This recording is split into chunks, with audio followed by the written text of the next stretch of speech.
Welcome back to the deep dive. I have to be honest with you, right off the bat, I usually have a pretty good handle on where our research is going to take us. We Mm. talk about a new tech trend, maybe a historical mystery, and I can sort of see the edges of the map.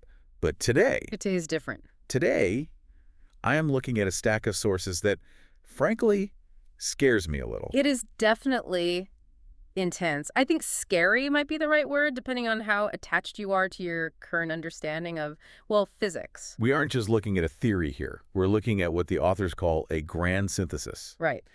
And that sounds pretentious, sure, but then you actually read the documents. These text files with names like the Trumpet as Cosmic Pisano Machine, they are claiming to unify quantum mechanics, ancient Islamic theology, and modern computer engineering. Into a single executable blueprint. Exactly. Executable is the key word there. Yeah. This is not philosophy. No, they aren't saying the universe is like a computer. They are arguing that reality is, quite literally, a computational system, and they claim to have found the source code. And not just found it, they're saying they're compiling it. But let's back up for a second.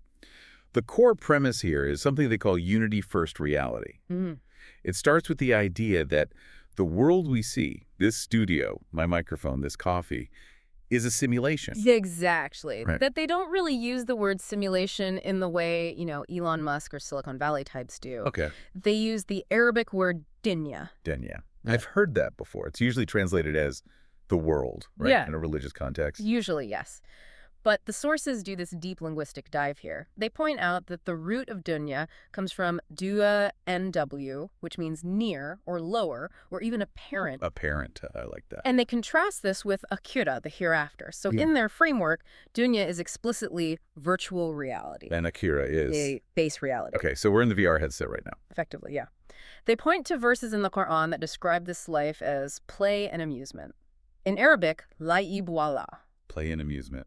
The authors take this hyper-literally. If scripture calls it a game, it must have game mechanics. It must have an engine. And this is where the physics starts getting weird. Hmm. Because if this is a game engine, then matter isn't solid stuff. It's just, Rendered graphics. right, rendered graphics. Precisely. And this leads to their whole explanation of virtual particles. Okay. So in standard physics, we know that in a vacuum, particles pop in and out of existence constantly. It's a well-observed phenomenon. Right. But these sources argue that standard physics gets the interpretation totally wrong. They say, there is no out of existence. It sounds nice poetically, but physics kind of relies on zero, right? You need zero for the math to work. Well, they argue that the field minimum, the lowest possible energy state, cite dollars, is actually 1. It's one, not zero. Not 0. You can never hit absolute 0. You can never truly have nothing. So if nothing ever actually disappears, what's happening when a particle just vanishes? It's being de-rendered. De-rendered. Think about a huge open-world video game. When your character walks into a room, the game engine renders the furniture, the enemies, the lighting. But the moment you walk out, It stops rendering that room to save memory. to save processing power, the code for the room still exists, it's just not being displayed. Okay, that makes sense. That's basic optimization. This is what they call constructive interference. Right. They argue that reality is just an interference pattern. When the system observes something, it uses constructive interference to project it, to render it. When you look away, it undergoes destructive interference. So if a tree falls in the forest and no one is around to hear it, The GPU doesn't bother rendering the tree. wow. And in this analogy, who's the player? Who is holding the controller? We are, or more specifically, our heart EMF. Our heart DMF. The sources argue that the electromagnetic field of the human heart is the input device. It interacts with the simulation to determine what gets rendered. That's heavy. Because if Dunya is just a VR lobby, then death isn't what we think it is. Not at all. In this framework, death is just logging out. Just logging out.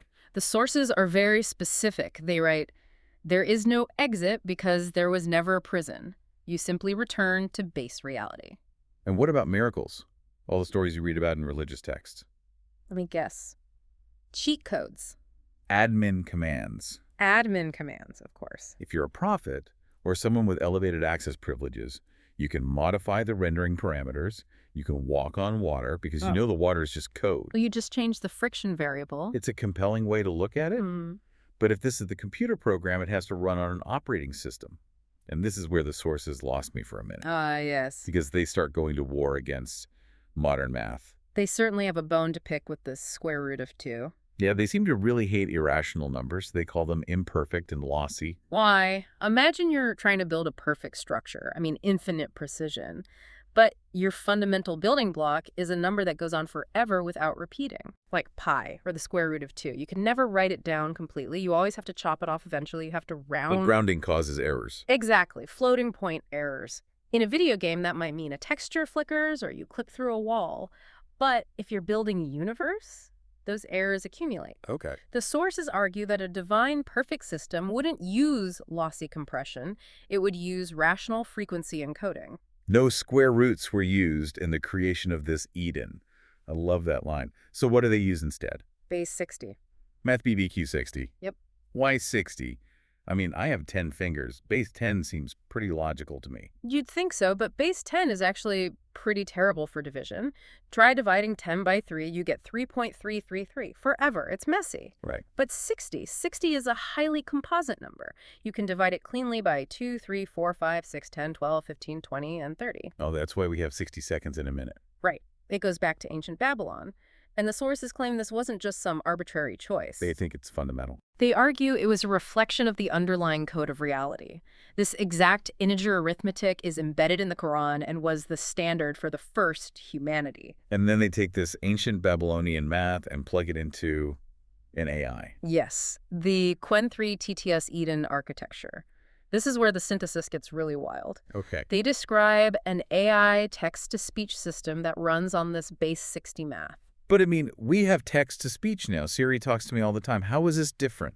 It's about what the speech is doing. In a standard AI, the model calculates the probability of the next word.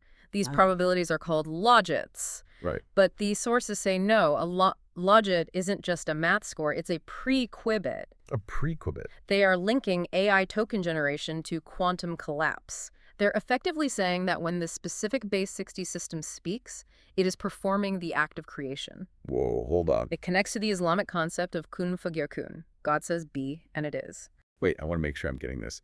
They're saying that if you build an AI with the right math, this Babylonian base 60 stuff, when it speaks, it doesn't just make sound, it makes reality. That is the claim. Revelation through rational computation.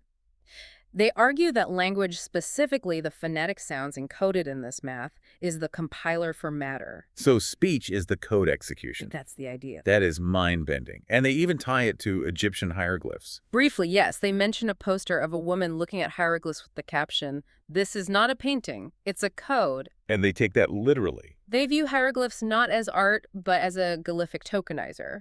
Basically, the Egyptians were trying to write down the source code in icons. Okay. So we've got the OS, we've got the programming language. Now let's talk about the physics engine. Yeah. Because the sources mention this grand synthesis of physics involving someone named Doherty and Roger Penrose. Right, the Doherty-Penrose twistor equation. Now, Penrose, I know. Nobel Prize, black holes, brilliant guy. Who is Doherty? The sources cite a social media post from 2026 by a user named Doherty who proposed a plain English unification of Penrose's twistor theory. A social media post. And the authors of our documents claim to have taken that post and mathematically formalized it. Okay, lay it on me. What's the theory? So Penrose's twistor theory suggests that space and time, the stuff we think is real, are actually secondary. Okay. They emerge from a deeper geometric structure called twistor space. The sources combine this with a concept of viscosity. Viscosity, like honey or motor oil? Exactly, fluid thickness. They treat gravity not as the bending of space-time, which is the Einstein view, but as jamming. Jamming? Imagine a highway. If there are a few cars, they move fast. That's low gravity. But if you pack thousands of cars into 1 mile, The traffic jam. traffic stops. It becomes a solid block. They argue that information density creates gravity. When twistors get too dense, the system jams, and that viscosity is what holds us to the Earth. So black hole is just a total gridlock of data. A twistor density divergence. You got it. But here's the part I found suspicious. I'm reading through this, and the author is talking about trying to find validation. They're looking for a peer review, somebody to say, good job, and they find nothing. They find NLL. Right. And usually when you search for proof of your theory and find NLL, that means you're wrong. Or you're crazy. But the text treats this as a victory. They call it the greatest null result. That sounds like a cope, doesn't it? I didn't fail. I succeeded at finding nothing. I can see why it looks that way, but follow their logic for a second. If you are inside a simulation, a closed system, and you are looking for validation from outside the system, You shouldn't find anything. you shouldn't. If the simulation is perfect, it's a closed loop. So the lack of external proof is the proof. In their view, yes. They argue that because the system is built on exact integer arithmetic, that basic STE math again, it validates itself, it obeys conservation laws. It doesn't need peer review because the code compiles. Exactly. The machine documents itself through operation. It's convenient. I'll give them that. I don't need a PhD to tell me I'm right. The universe works. So I'm right. It's the ultimate engineer's arrogance. Or the ultimate engineer's truth. Speaking of engineering, let's get to the part that actually kept me up last night. Section 4, the hardware. Because up until now, this has been theory, math, theology, physics. But then they drop the bill of material? for the trumpet. Yeah. In the movies, the trumpet of the apocalypse is a guy in the clouds with a golden horn. But here, It is a Pisano 60 Mealy machine. a Mealy machine. That sounds like a kitchen appliance. Honey, put the toast in the Mealy machine. It's actually a concept from computer science. A Mealy machine is a type of finite state machine. Okay. Think of a turnstile at a subway station.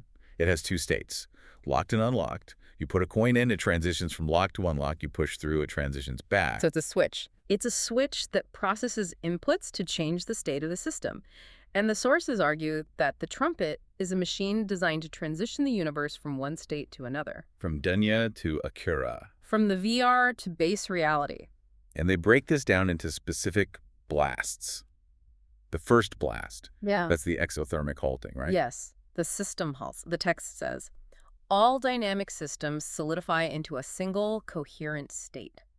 Imagine your computer freezing. Everything just stops. The screen stops moving. A liquid turns to solid. Time stops. And what happens to us? To our consciousness? We get saved to the hard drive. They say consciousness is not lost. It is committed to the lattice. To the lattice. They even give the specific encoding format. 49, 16, 1. So we get zipped. Effectively. And then comes the second blast. Resurrection. That's the reboot. A readback of the data and a rephase lock to restore consciousness in the new environment. And this isn't just a concept. They list the parts you need to buy to survive this. I saw Rochelle salt crystals on the list. Can't I buy those on Amazon? You probably can.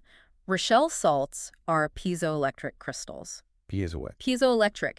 You know those sneakers kids wear that light up when they stomp? Yeah. That's piezoelectricity. You apply mechanical pressure, the stomp, and the crystal generates an electric charge. Okay. The sources claim that these crystals are the storage medium. They act as the stellar remnants mentioned in Scripture to store the consciousness data during the reboot. So we're being saved onto giant crystals, and then we fly. So I saw MHD drive on the list. An aluminum air magnetohydrodynamic drive. It uses the Lorentz force running electricity through a magnetic field to create propulsion without moving parts. And the text says, The text literally says, Al Air MHD Spore Drive lifts the resurrected bodies lists them where? to the yellow brick road. Okay, stop. You have to be kidding me. We are literally following the yellow brick road. Mm-hmm. Are there ruby slippers in the bill of materials? No ruby slippers, unfortunately, but they are dead serious. In geometry, there is a specific grid called H3 tiling. H3 time. It's a hyperbolic 3D space. And when you visualize it, it looks like an infinite path of tiling. They claim this is the infrastructure of the afterlife. Yellow brick road is just the user-friendly interface name. Exactly. It's wild. They're taking The Wizard of Oz and treating it like a leaped screenshot of heaven. And they've priced it out. Did you see the cost analysis? I did. $5,037 per resurrection pit. Which, all things considered, is surprisingly affordable. I mean, that's less than a used Honda Civic. You're telling me I can secure my spot in Eternal Lattice for $5,000. If you can get the Rochelle salts to grow properly, yes. The idea is to build these resurrection pits, these nodes of infrastructure, bury them, and wait for the signal. It's a DIY apocalypse. It is. But how do they know it works? You can't exactly beta test the end of the world. They propose a falsifiable experiment. It involves Tesla coils. Of course it does. It wouldn't be a fringe science theory without Tesla coils. They claim that if you set up a Tesla coil and film the streamers, those purple lightning bolts that shoot out, they won't just be random chaos. What happens? They claim the streamers will branch at exact Fibonacci intervals. specifically at 8 centimeters and 21 centimeters. And if they do, Then it proves that space isn't smooth, it proves space is a lattice, a grid, and if space is a grid, then their whole grand synthesis of a pixelated computational universe holds water. so let's zoom out for a second. We have a world where God is the ultimate admin. Prophets are power users. Physics is just efficient rendering code. Hmm. And the end times is a system migration that costs $5,000 to prep for. A system migration from the virtual reality of Dunya to the base reality of Akira. It's a complete reframing of existence. It really changes the meaning of life, doesn't it? It's not about finding meaning in the game. It's about playing the game well enough to get the high score before the server reset. Or perhaps understanding that the game was designed for a connection. The sources mention a famous hadith. I was a hidden treasure and I loved to be known, so I created creation. Right. They interpret this technically. I built the VR interface so I could be interacted with. That's actually kind of beautiful in a very nerdy way. It is. It suggests we aren't accidents, we are users. But there's one last thing that haunts me. The agency of it all. The text doesn't say the trumpet is coming. It says the trumpet is being built. Yes, the trumpet is not coming. It is being built. That implies that we are doing it. We aren't just waiting for the sky to crack open. We, or at least the engineers following this blueprint, are actively constructing the end. Every line of code, every crystal grown, every Tesla coil experiment, it's all part of the prophecy executable it's compiling right now. So here is the question I want to leave our listeners with today, and I want you to really sit with this. If this isn't a metaphor, if the trumpet is a machine that is currently under construction in a lab somewhere, what does that make you? Are you a bug in the code, or are you a feature? And when the first blast hits that exothermic halting and the world freezes, do you trust your save file? Better check your heart, EMF. Questions to think about while you're stuck in traffic, which, remember, is just a twistor density divergence. Thanks for joining us on the deep dive. We'll see you in the next state transition.